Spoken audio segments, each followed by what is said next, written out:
to another Training Tuesday. We are live. It is Tuesday night. It is just 6 o'clock. So thank you for those of you joining me tonight, because tonight we're going to talk about you, and we're going to talk about the fact that you are already doing it all of it. And that's what makes you kind of amazing, right? So I want to talk tonight about how you're doing all of it and how we're able to do it better. How to do it with a little more joy, a little less stress, maybe a lot less stress, and definitely a lot more fun. Just having a lot more fun.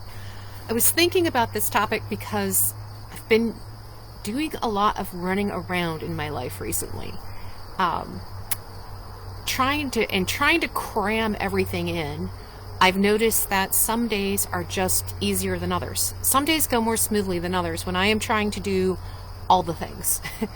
And on those days where they don't go so well, I end up just kind of exhausted, collapsing on the couch, and I don't want to do anything other than watch TV. And then once I sit down in front of the TV, it's like I'm an addict. I become a binge watcher, and then I'm there for hours just watching TV. So I thought about then how I feel on the days when it goes pretty well. And on those days, I feel energized and I feel productive, and I'm not overwhelmed by what is the chaos of all the things I'm trying to do. So that's what kind of got me thinking about what's the difference between the days I feel like my life is just chaos and too many things, too much to do, I have too much responsibility, it's all on me, versus the days when I feel like I got this, I can handle this, my life is cooking right along and going exactly where I want it to go. So that was part of my inspiration. The other part of my inspiration, of course, was talking with you ladies, right? Every time I speak with one of you and we're talking about work-life balance and how we bring more joy, how we bring less stress in our lives, that's when I go, there is actually a method to this. There is, and I'm not going to promise you that you're going to love all the things I have to say tonight, but they work.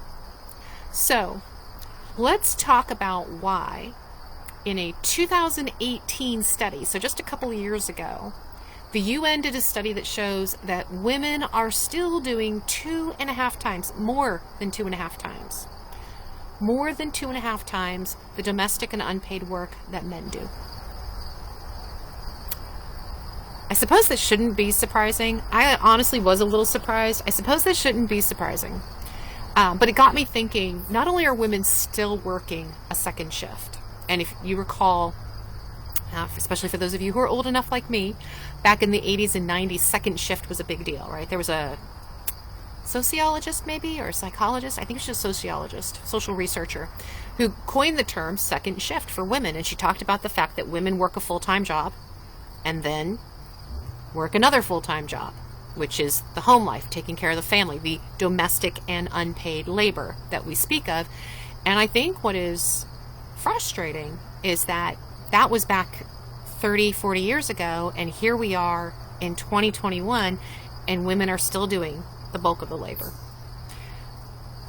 So I'm going to dive into this in just a minute, but let's start with, hi, for those of you who don't know me, my name is Natalie Hahn. I am CEO of Dirty Girls Consulting, and you are here in Accelerating Leadership for Professional Women. And this group is dedicated to all those women out there who are working hard and trying to make both their career, their professional dreams come true, but also want to create a life that they love so that their personal life and their professional life are everything they want it to be. That's what we're dedicated to here in this group. So if you haven't joined me before on Training Tuesday, welcome. I'm thrilled to have you here. Each week we pick a different topic. And tonight's topic is about the second shift and about doing it all. Now, the fact that you do it all kind of makes you amazing. And so for you amazing women, say hi. Drop a hi in the chat. Tell me where you're from. Where you are tuning in from. We have people who join us from all over the world.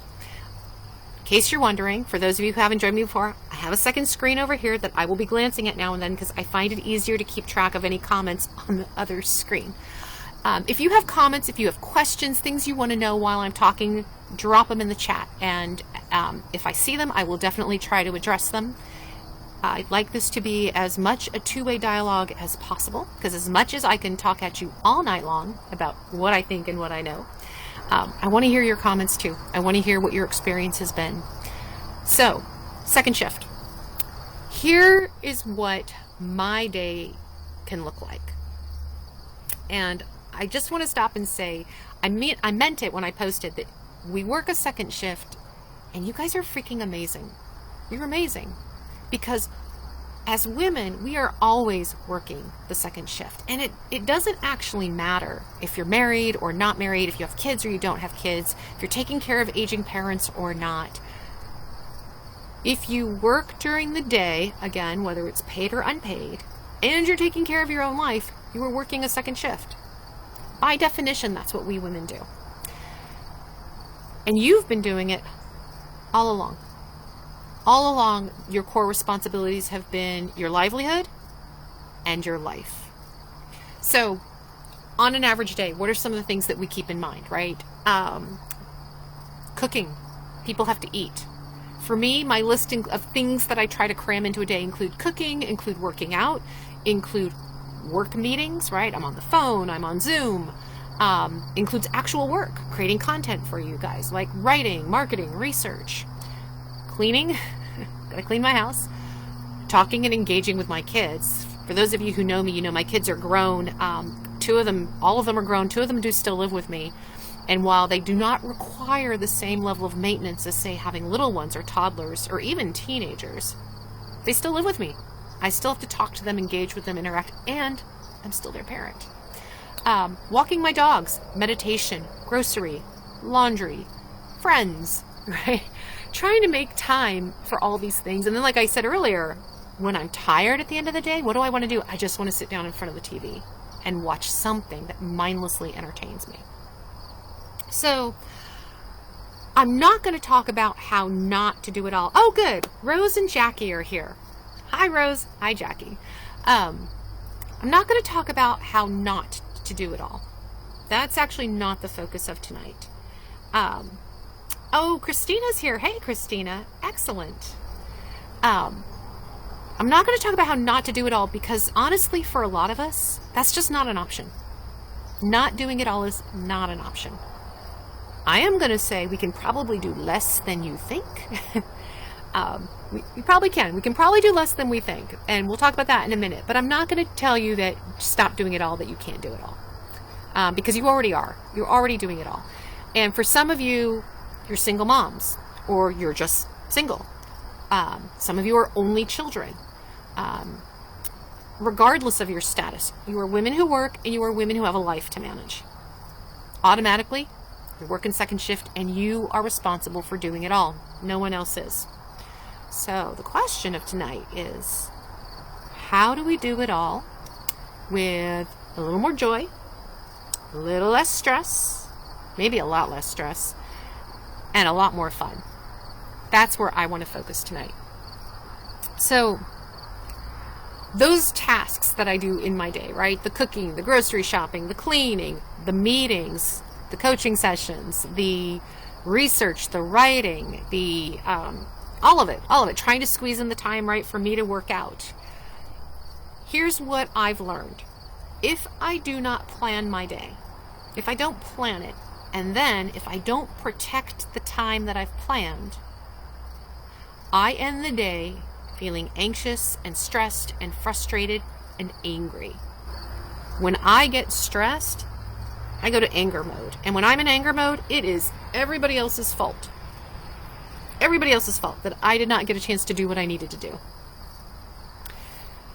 Now, when I do plan my day and my time, and I protect my time, then something different happens. I end my day having set expectations. I end my day having met the expectations that I set through my plan. And I've been able to do that for myself and for others, meaning when I start my day and I already know how I'm spending my time and I'm protecting the time, I'm spending it the way that I planned, I have set for the day what my expectations are for what I'm going to achieve, and I've communicated to other people, these are the things I'm going to achieve. So I have met and set expectations, which reduces in a great way my anxiety, my stress, my frustration, and then my anger at the end of the day. Now, some of you, you've heard me talk about this before. When we go into stress mode, we typically fall into two camps. We either get into the camp of where I go angry, feeling a little victimized. Other people just took over my day. Other things took over my day. I had no control. It's frustrating, and it's everybody else's fault. The other mode you can fall into is the victim mode, where it's, I couldn't control it. There's nothing I can do about it. Oh, poor me. I'm so exhausted and nobody appreciates me. Either one of those camps, it's still a stress level. It's still a negative energy level, and it puts us in a position of draining our energy, making us tired, just exhausting us, depleting us, and we have nothing left to give to ourselves or to anybody else. So let's talk about some of the keys to more joy, less stress, and more fun. And I'm just going to pause for a minute and say, I see Vera has joined us and Rachel Gasco has joined us. So that is fantastic. Thank you guys for joining tonight. And as I said, if anything I'm talking about resonates with you, it's familiar, or you have a different experience, I would love to hear it. Feel free to drop your conversation in the chat with each other, chat with me. That's fantastic. The more we share, the more we learn. So, keys to joy. How do we bring more joy into the fact that we're already doing it all? Like I said, I'm not going to make the argument that you should not be doing it all. I am going to make the argument that you could be doing less of all of it than you think. So, regardless of what your situation is, whether you have kids or don't, whether you're taking care of parents or not, whether you're married or not, it doesn't matter. You're taking care of your career, you're taking care of your personal life. Keys to joy include, this is a big one, I'm going to pause, this is a big one, keys to joy. Letting go of perfect. We've got to let go of perfect. A lot of you, when I've talked about imposter syndrome and when I've talked about gremlin voices, right? The voice in your head that tells you you're not good enough, or that you can't, or that you shouldn't, or that everyone is judging you. Oftentimes that voice comes from a place of, if it's not absolutely perfect, I will be judged and I will have failed. One of the keys to joy is letting go of perfection, letting go of being perfect. We know logically that we're not perfect. We can't be perfect. That's actually not an attainable thing. And yet, in our head somewhere is a voice that says, but if you're not, you fail. If you're not perfect, you are judged. So if any of you have the perfectionist gremlin, right, or the perfectionist imposter voice in the back of your head, it's the first thing we got to let go of if you want to experience a little more joy. Another key to joy, asking for help, which, especially if you have the perfectionist gremlin going on, is really hard to do. But asking for help, asking for support, asking for advice, asking for someone to do a favor, an errand, whatever it is. And tied to that, accepting help. When somebody offers, saying, I would love it if you could do that. That would be fantastic if you could help me with that. So I'd love to hear from you guys. Keys to joy, letting go of perfectionism, asking for help, and accepting help. Let me know if you think that's something that's possible, because that's only one of the keys. We're going to talk about 3. Keys to joy, keys to less stress, keys to more fun. So that's the first set of keys you're holding on to. Let go of perfect, ask for help, accept help. Keys to less stress. How do we reduce, diminish, eliminate? We probably can't ever fully eliminate because stress is part of life, but how do we significantly reduce the amount of stress we feel when we are running around trying to get it all done, right? Trying to pick up the kids, drop off the dry cleaning, make the doctor's appointment, call your mom. I have literally, I'm in one of my modes. I've been trying to call my mom since Sunday.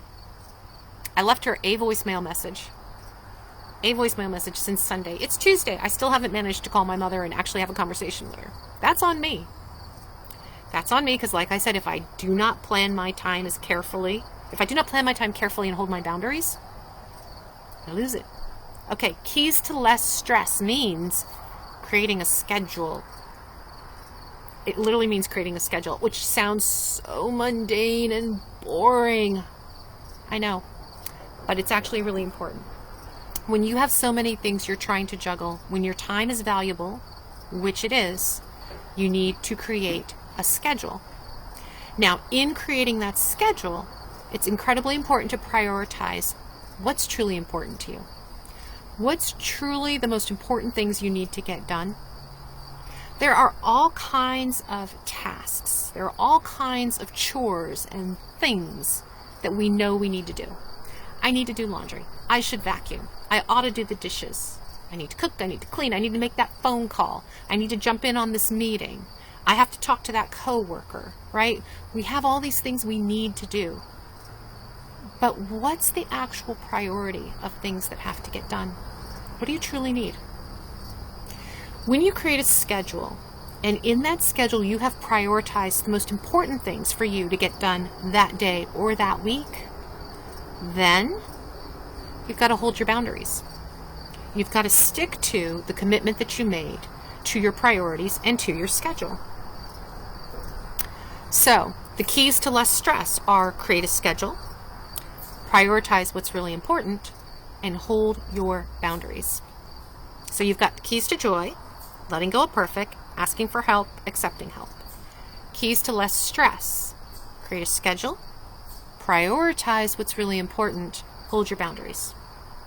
The last one is keys to fun. Yay, finally fun.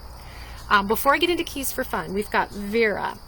I have learned to stop saying yes to everything, but yet I still get sought out because organizations that I'm affiliated with need help all the time because no one signs up for stuff.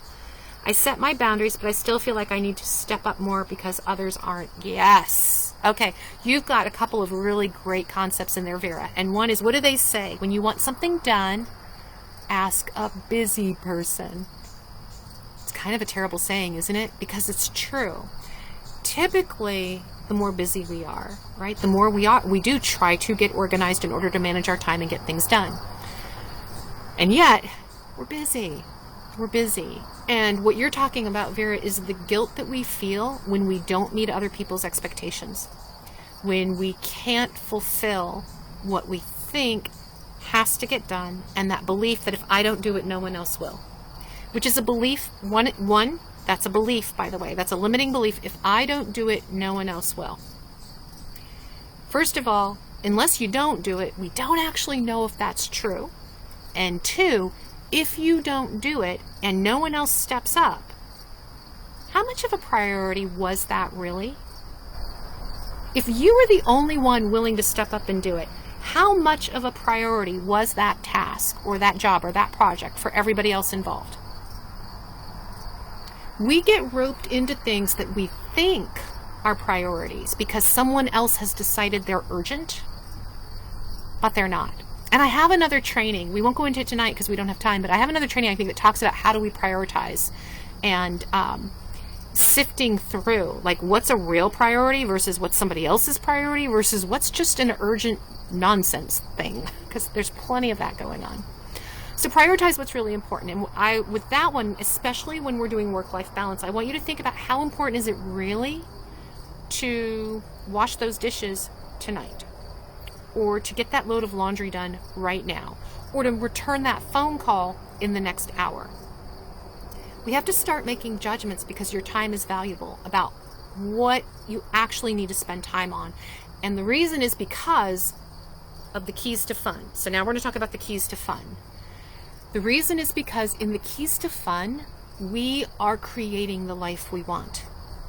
That's an active choice. So in order to have more fun, part of your prioritizing is prioritizing yourself. Prioritizing what you want in your life. So the first key is accept that you are the one responsible You are the only one responsible for creating a life that you love. That's key number 1. Key number 2, prioritize yourself first. Prioritize what you need to do for yourself to live the life you want to live. If you've always wanted to be a yogi, then you better prioritize working yoga into your schedule. If you've always wanted to be a runner, prioritize running. If you've always wanted to be a chef, prioritize cooking or a cooking class or something along those lines. You have to prioritize yourself first because you are the only one. You are the only one who can make your life what you want it to be. And the third part of the keys to more fun is include the fun things. I know that sounds really obvious, but it is the last thing we do. We always prioritize the last thing as the fun stuff, the frivolous stuff, the stuff that's not that important or nobody cares or it only impacts me. That's got to start coming first. You've got to prioritize and include the fun things or you never have the fun. You never get the fun life if you don't actually put it into your schedule. So, here's what I'm telling you. In summary, your 3 keys: joy, less stress, and more fun. Joy, let go of being perfect, ask for help, and then accept the help. Key number 2, reduce your stress. Create a schedule. I know it's mundane, I know you hate it, but I tell people this all the time. If it's not on my calendar, it's not happening. If it's not on my calendar, because I have not made time for it, if I have not literally booked it on my calendar. And I refer to my calendar multiple times a day to see what I'm doing next because I've prioritized that. Which means I've prioritized on my calendar what's really important to me. What do I really need to get done? And then I have to hold those boundaries. So keys to less stress: create your schedule, prioritize what is truly important to you, and then hold those boundaries. Key number 3, more fun. Prioritize yourself. Accept that you create the life that you want. Put yourself as the first priority and include the fun things. Accept that you create the life you want. Prioritize yourself and include the fun things. Here's how this works in a daily practice. So still sometimes, right, you sit there and if you're like me, in addition to my calendar, I have my notebook full, oh, can you see it? There we go. My notebook full of my notes and my lists and things that I have to get done. But if things are really going to get done, they have to move from my notebook to my online calendar because I live off my online calendar. Here's how the notebook can work for you. Or better yet, what I tell my clients, use stickies. Because they're brightly colored, you can put them somewhere where they're truly visible, but use stickies, and you want 3 stickies. And 1 sticky is work, 1 sticky is home, and 1 sticky is self. And every day, take your 3 stickies, and on the work, put your top 3 work priorities for the day. The top 3 most important things you need to do for work that day. Home, what are the top 3 most important things you need to do for your home life that day? And then self. So work might be, I have to make this phone call back to this client. That might be 1. 2 might be, I have to research this blog that I'm writing because I put a deadline on that blog and it's due in 3 days, so I better research it. And 3 might be, I should talk to my community. I should post something and go start a conversation. I should share research. I should ask them a question, right? But prioritize what are the 3 most important things you can do at work to keep your career moving forward. Second sticky, home. What are the 3 most important things that you need to do to keep your home life moving? 3 most important things that day. Now it could be on this particular day, it better be laundry because I'm out of underwear, right? And if I want clean underwear for tomorrow, laundry's going to be at the top of my list. It could be grocery shopping because I need dog food. It could be home. What else am I doing at home? I'm cooking, I'm cleaning, I'm talking to my kids. Maybe I haven't talked to my daughter in a week. Maybe a priority is calling my daughter. And I'd rather call my daughter than do the dishes. Those 3 priorities, if I get them done, I've had a successful day at home. So this is what I talk about when I say we're doing it all, but we're not doing all. We can do less of it all and still be successful. Third, your self-sticky. What are 3 things you're going to do for yourself today? Maybe you're taking 5 minutes to meditate. Maybe an important thing you do for yourself is you get to that spin class, or you go for that run. Or maybe the important thing you do for yourself is you call a girlfriend and you give yourself 20 minutes to chat her ear off about whatever nonsense is going on at work, or with your brother-in-law, or whatever. But each sticky has 3 priorities. That means at the end of the day, if you've tackled those, you've had a successful day. And these do not have to be huge, life-changing bucket things. These need to be small, achievable tasks that all work towards how are you creating a life that you love? How are you creating the life that you want to live? What does that look like? Because only you can make that happen. So that's your homework. 3 stickies every day. Try it for a week. 3 stickies every morning. Work, home, self. No more. You can have fewer than 3, but no more than 3 priorities. Because think about that. You're trying to get 9 things done in a day. That's a lot. That's why it needs to be achievable. All right. If you guys have any questions, I'm happy to answer them. Otherwise, you have your 3 keys. Your 3 keys to more joy, less stress, more fun, and your homework to help you stay organized and hold your boundaries is around work, home, and self. If you want other training videos around boundaries or around prioritizing, drop a note in the chat and let me know which ones, because I have some that we've already done, and if there's a topic I haven't tackled yet, I'd love to tackle that with you. So just drop it in. I'm happy to take your suggestions.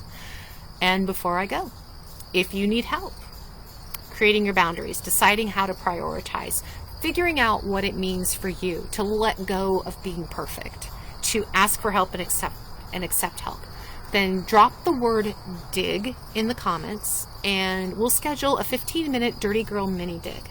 So it's a 15-minute chat where we focus just on you and we talk about what is this challenge that you're trying to overcome. It's your perfectionism gremlin, or it's how do I prioritize when I have all these things that seem important and everybody else is telling me it's all important and I feel the weight of the world on my shoulders.